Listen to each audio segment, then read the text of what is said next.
His name is a metaphor for terror, violence, brutality.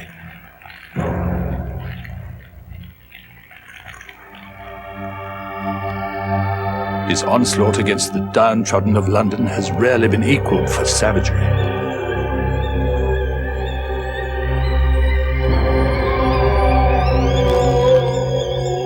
He was Jack the Ripper, and some say he came from hell.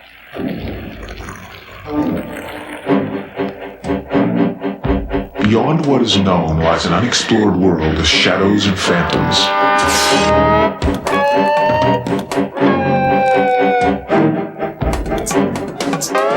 A land that knows no limits of time or space.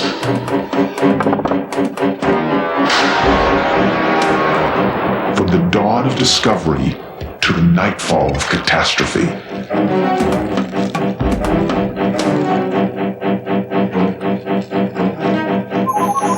Journey to a universe of the unexplained, the unforeseen, the unbelievable.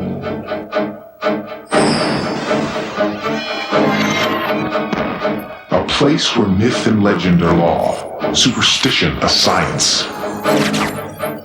A place beyond reality, where no question will go unanswered.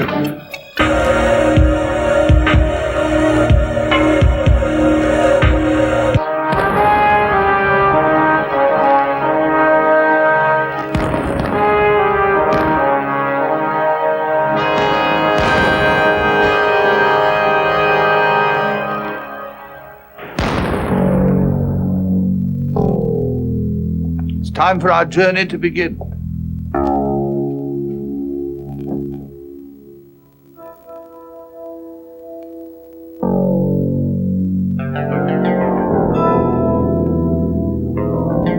The crimes are notorious, the criminal unknown.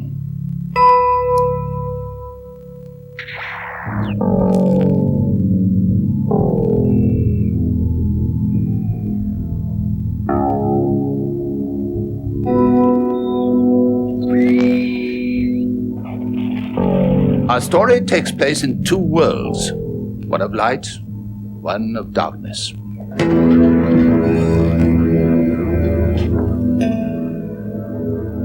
The residents of London were recently brought to an intense state of alarm and terror by the most lurid crimes that human imagination could conceive and human fiend could perpetrate. Last night, September the 8th, police discovered the brutally cut body of Annie Chapman, believed to be the second victim of the Whitechapel murderer.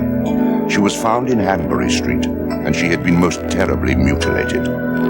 It is rumored that both victims were prostitutes, and police speculate that this might be a motive for these terrible killings. And tonight, in Whitechapel, fear walks the streets.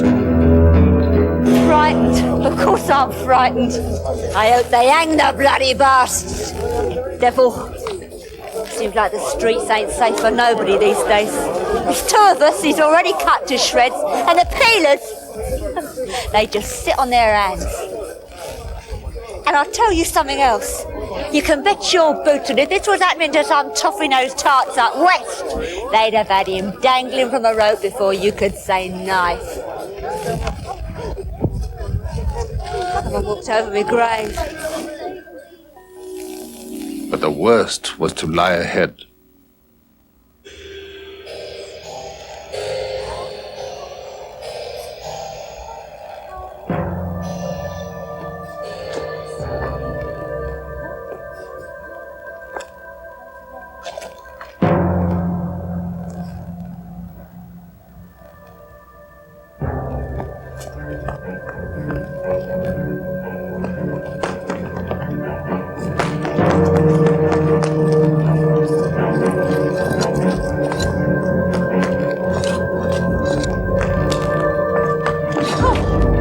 Early morning of September 30th, two murders occurred within minutes of one another, as long Liz Stride and Catherine Eddowes came face to face with whom? No one knew. And that mystery has baffled criminologists ever since.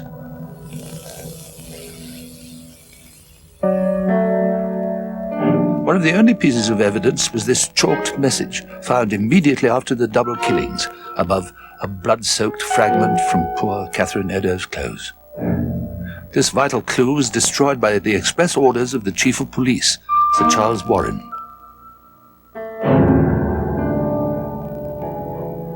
Warren claimed that Jouets referred to Jews, maintaining that he destroyed the evidence to prevent persecution of the local Jewish population.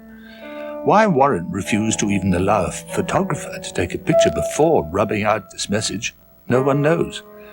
And there was more, even more bizarre evidence. Immediately after these murders, the community official received a grisly piece of correspondence, a letter that claimed credit for the murders. Also enclosed was a piece of human kidney. This letter was sent from hell.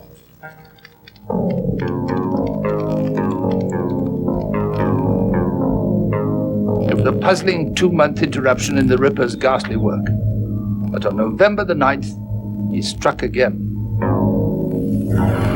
Unlike the other murders, Mary Kelly was killed in her room. After that, nothing. The murders ended as abruptly as they began. Who was Jack the Ripper? There's a new theory that points in an unexpected direction and suggests that Jack the Ripper may not have been a lone, deranged killer. In fact, it claims there may have been a method to the Ripper's madness. I don't have to answer those questions, but I certainly have nothing to hide.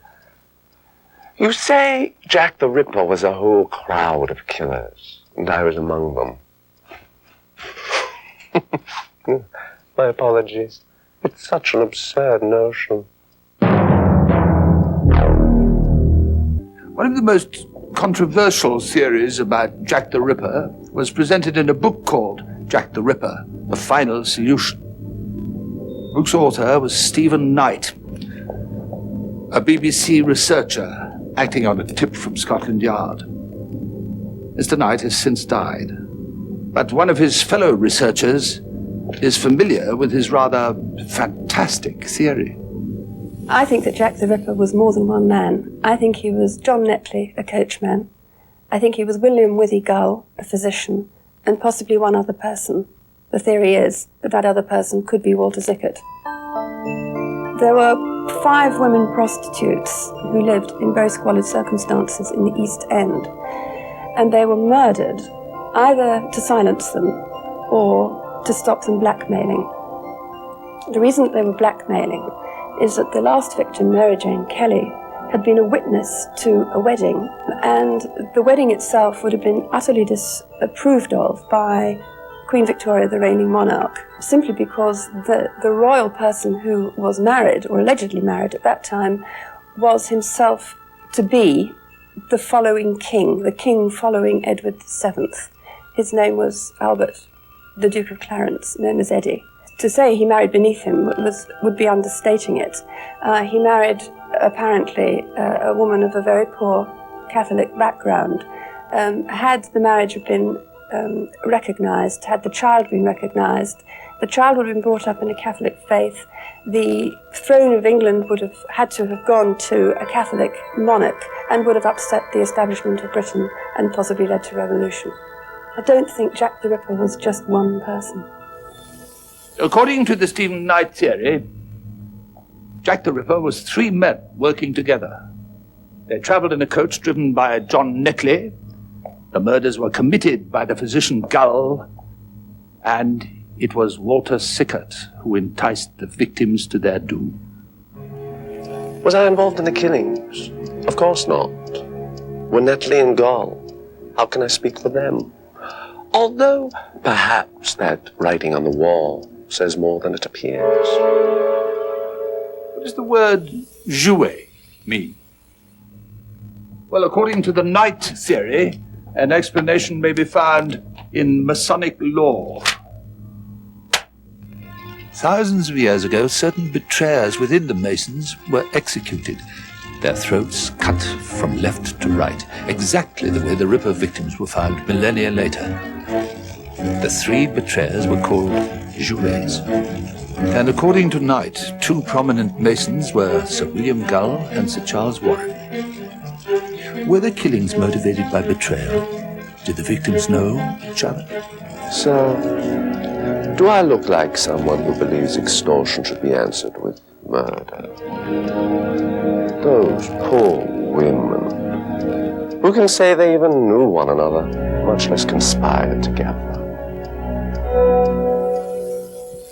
Could the Ripper victims have known one another?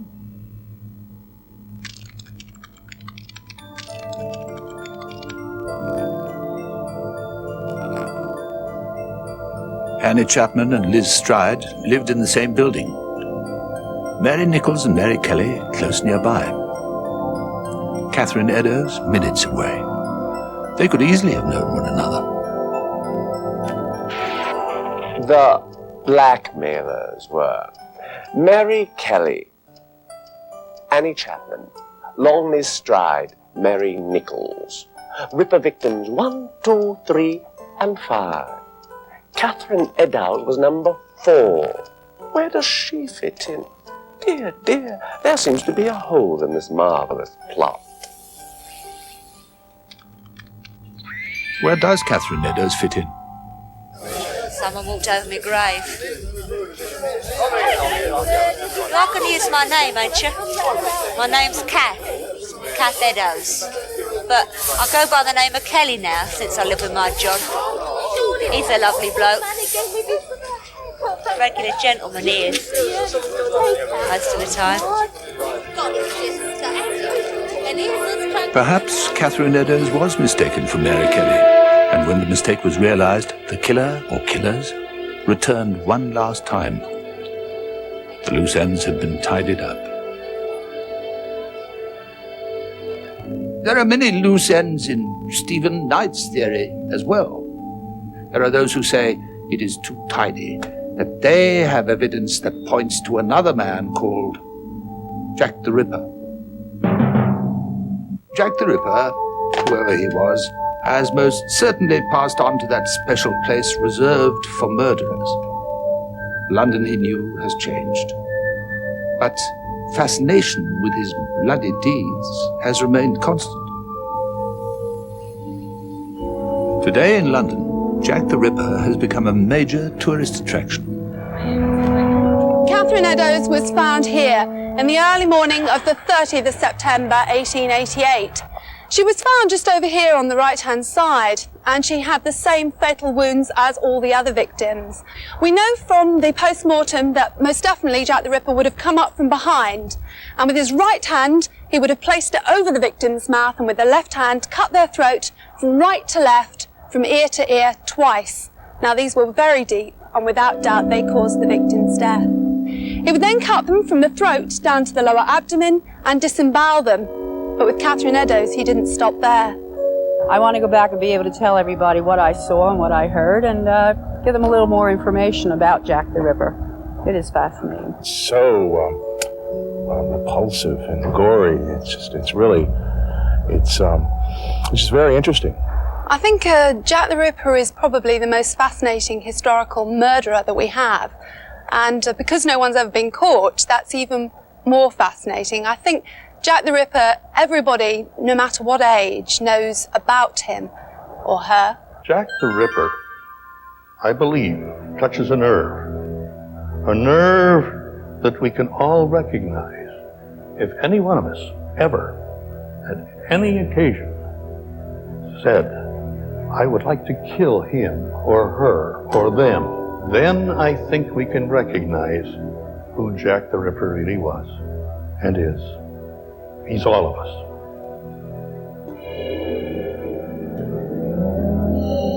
We forget the sordid brutality of the killing.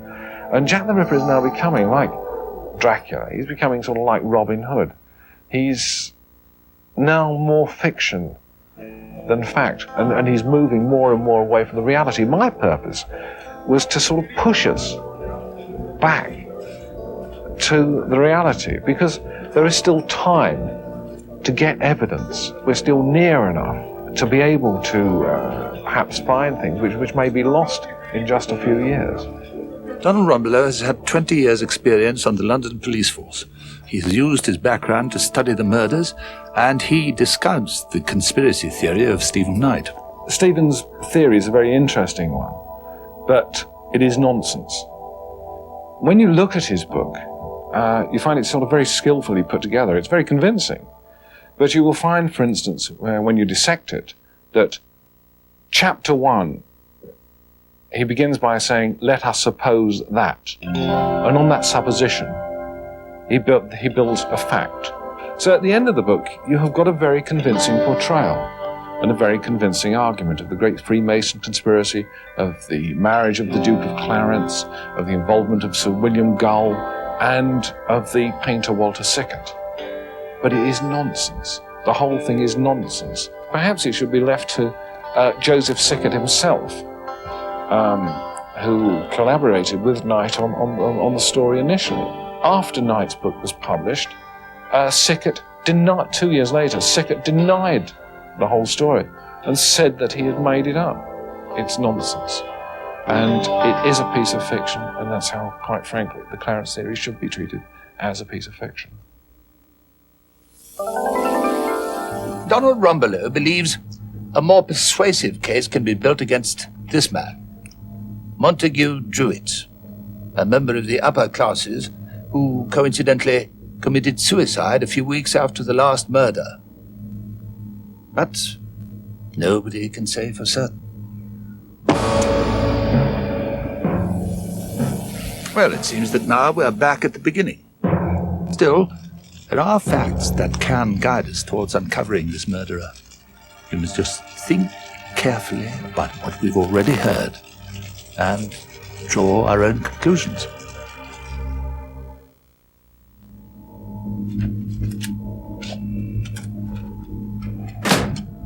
What do we know about Jack the Ripper?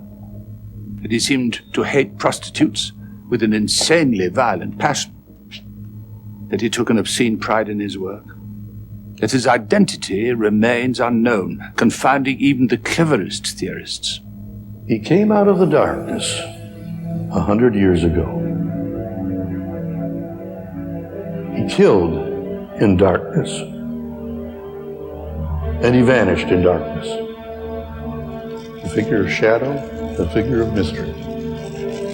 He slashed not only the throats of his victims, but the veil of hypocrisy that surrounded the middle and upper classes of his day, not only in England, but all over the world.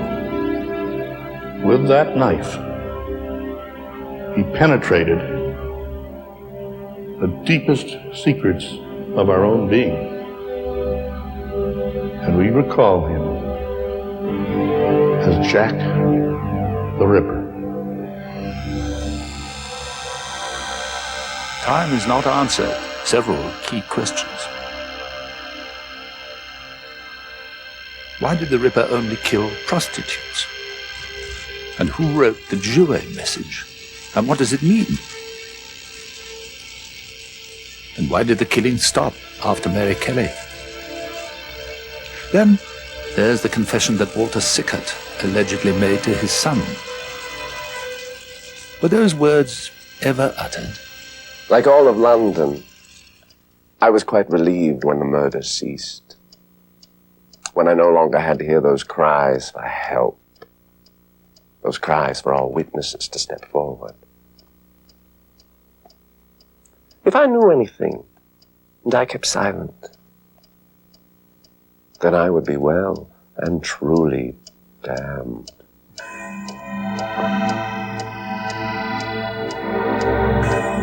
Walter Sickert went to his grave in 1942. He took with him any secrets he possessed, if indeed he possessed any. And Jack the Ripper's identity still remains a mystery.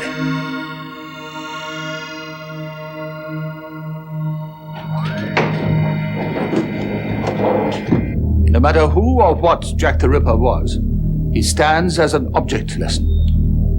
For when people put aside their humanity for whatever reason, they become monsters. And no theorist has ever argued that Jack the Ripper was anything but that, a monster in human form. Jack the Ripper. Evil with a human face.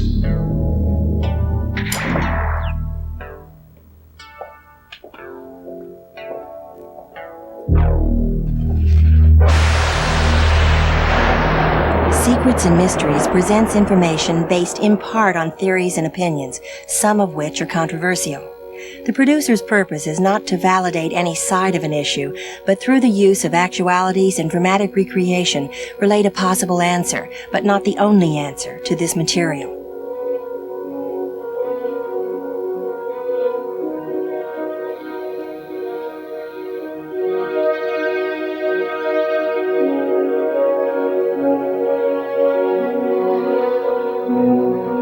Air transportation to England for Secrets and Mysteries provided by British Caledonian Airways.